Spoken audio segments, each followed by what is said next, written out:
नमस्कार दोस्तों, स्वागत है आपका आपके अपने YouTube चैनल जीएस जीनियस में। जैसा कि आप स्क्रीन पे देख रहे हैं, सिविल सर्विसेज क्रॉनिकल, ये जो करंट अफेयर की मैगजीन आती है, इसमें आज हम आपके समक्ष फरवरी 2025 का जो अंक है उसको लेकर के आए हैं। पिछले कुछ समय से इसके जो अलग अलग सेक्शंस हैं उनको छोटे छोटे वीडियो के माध्यम से हम आपके समक्ष प्रस्तुत कर रहे हैं। इसी क्रम में आज हम जलवायु परिवर्तन जो सेक्शन इसका दिया हुआ है उसके अंदर जो दो चार घटनाएं हैं, जो उससे जुड़ी हुए मुद्दे हैं, उनको आज हम आपके समक्ष जो है प्रस्तुत करेंगे।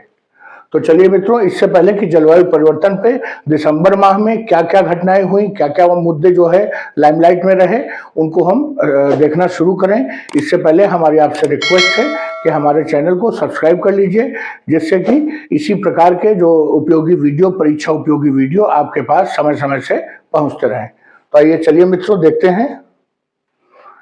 जो इसमें सबसे पहला टॉपिक दिया गया है जलवायु परिवर्तन के अंतर्गत, वो है ब्लॉब मैरीन हीट वेव।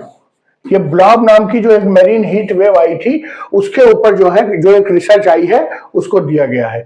ये साइंस नामक जो जर्नल है, काफी प्रतिष्ठित जर्नल है ये। इसमें एक रिसर्च प्रकाशित हुई है जिसमें जो 2014 से 2016 के दौरान जो ब्लॉब नाम का जो एक मरीन हीट वेव आई थी, जिसके कारण अलास्का में 4 मिलियन कॉमन म्यूरे, ये म्यूरे एक प्रकार का पक्षी होता है, तो करीब 4 मिलियन कॉमन म्यूरे की मौत हो गई थी। ध्यान रहे कि 2014 से 16 के मध्य जो है प्रशांत महासागर के उत्तर पूर्व में द ब्लॉब नामक जो मरीन हीट वेव की परिघटना है वो दर्ज की गई थी। लगभग 2 वर्षों तक समुद्र का तापमान जो है सामान्य से कहीं अधिक बढ़ गया था, जिसके कारण जो फाइटोप्लैंक्टन्स है उनकी आबादी में कमी आई। और जब फाइटोप्लैंक्टन्स की आबादी में कमी आई तो जो कॉमन म्यूरे, जो ये पक्षी है, वो जिन मछलियों को खाता है उनकी मछलियों की भी संख्या में कम हो गई। फाइटोप्लैंक्टन्स को छोटी मछली खाती है और छोटी मछली को कॉमन म्यूरे खाते हैं। तो जब फाइटोप्लैंक्टन्स की कमी आई तो मछलियों की संख्या कम हो गई, मछलियों की संख्या कम हो गई तो कॉमन म्यूरे की आबादी भी कम हो गई। ये जो चारा और मछली तक जो उसकी जो पहुंच है म्यूरे की, वो कम हो गई। और ये जो 4 मिलियन कॉमन म्यूरे की मृत्यु हुई, ये भुखमरी के कारण हुई थी।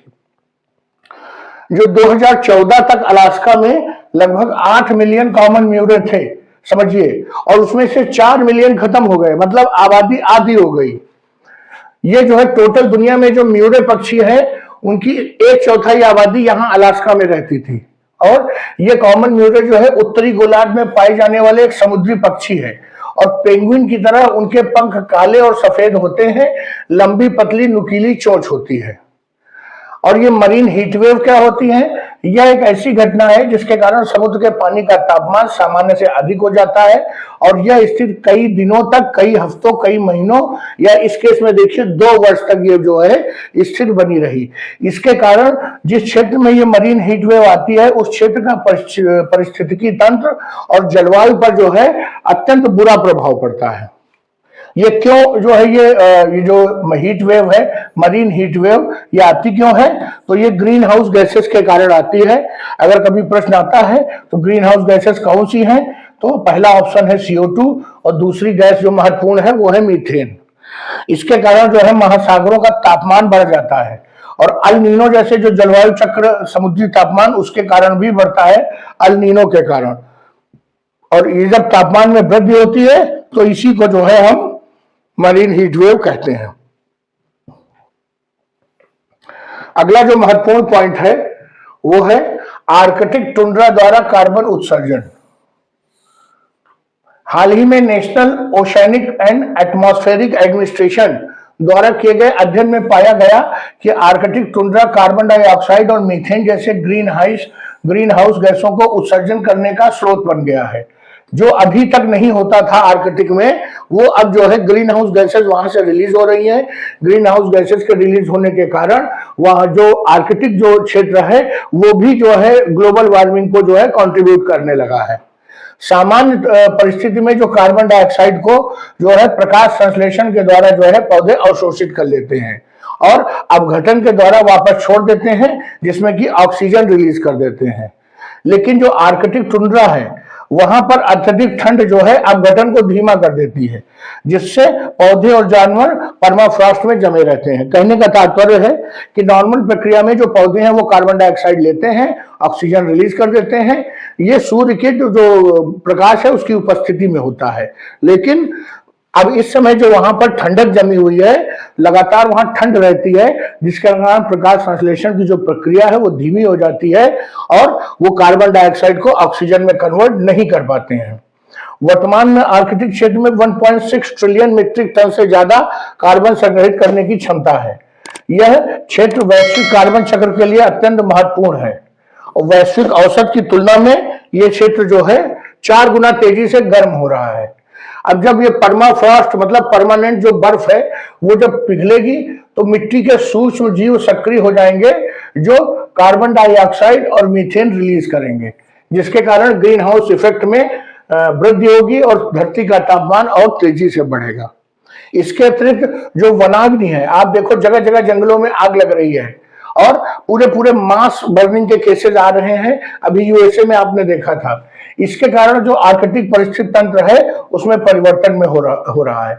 जंगल में आग लगने से कार्बन डाइऑक्साइड गैस निकलती है और परमाफ्रॉस्ट पिघलता है, ग्रीन हाउस गैस उत्सर्जन और अधिक बढ़ जाता है। देखिए आर्कटिक टुंड्रा क्या है। आर्कटिक टुंड्रा एक प्रकार का बायोम है जो मुख्य रूप से उत्तरी गोलार्ध के आर्कटिक सर्किल के आसपास पाया जाता है। ये कहां पर आर्कटिक टुंड्रा पाया जाता है? कनाडा, रूस, ग्रीनलैंड, नॉर्वे, अलास्का, ये क्षेत्र जो ऊपर बिल्कुल नॉर्थ में है वहां पर यह पाया जाता है। यह अत्यधिक ठंडी जलवायु पाई जाती है और औसत तापमान -12 डिग्री सेल्सियस से -6 डिग्री सेल्सियस रहता है। गर्मी के दौरान यह तापमान 3 डिग्री सेल्सियस से 12 डिग्री सेल्सियस तक हो सकता है, अर्थात कुछ जो है बेहतर हो जाता है।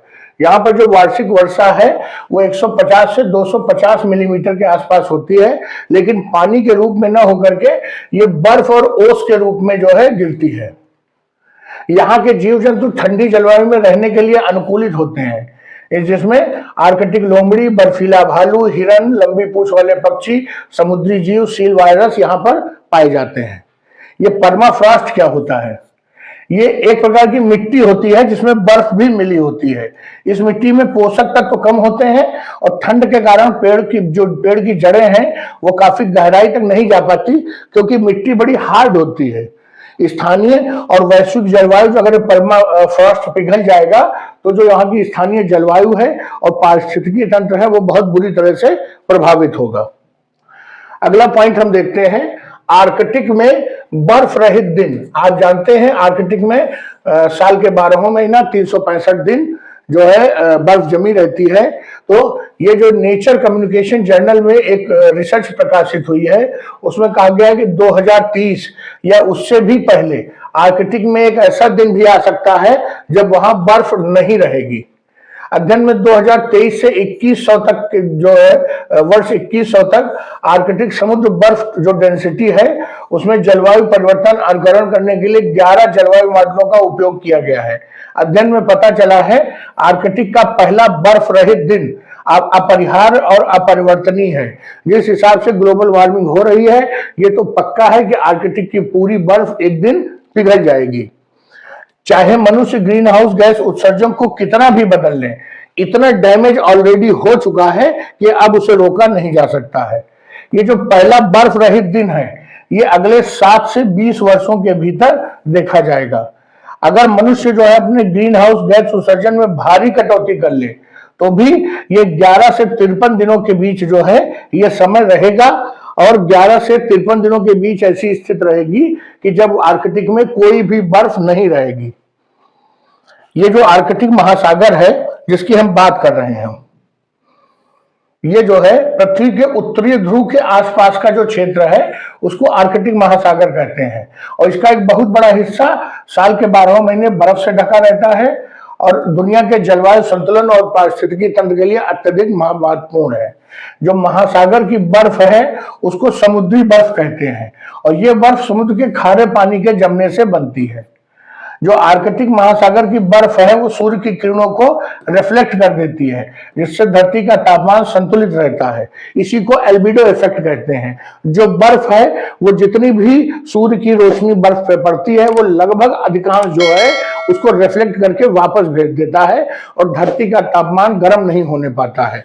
लेकिन अगर ये बर्फ पिघल गई तो उस परिस्थिति में जो समुद्र का पानी है वो बहुत तेजी से जो है गर्मी को अवशोषित करेगा और ग्लोबल वार्मिंग के इफेक्ट को और तेज कर देगा। तो मित्रों, जलवायु परिवर्तन से जुड़े हुए जो मुद्दे इस मैगजीन में फरवरी 2025 के अंक में दिए हुए थे वो सभी मैंने आपके समक्ष प्रस्तुत किए। अगर आपको हमारा वीडियो अच्छा लगा हो तो वीडियो को लाइक करिए, चैनल को सब्सक्राइब करिए। धन्यवाद।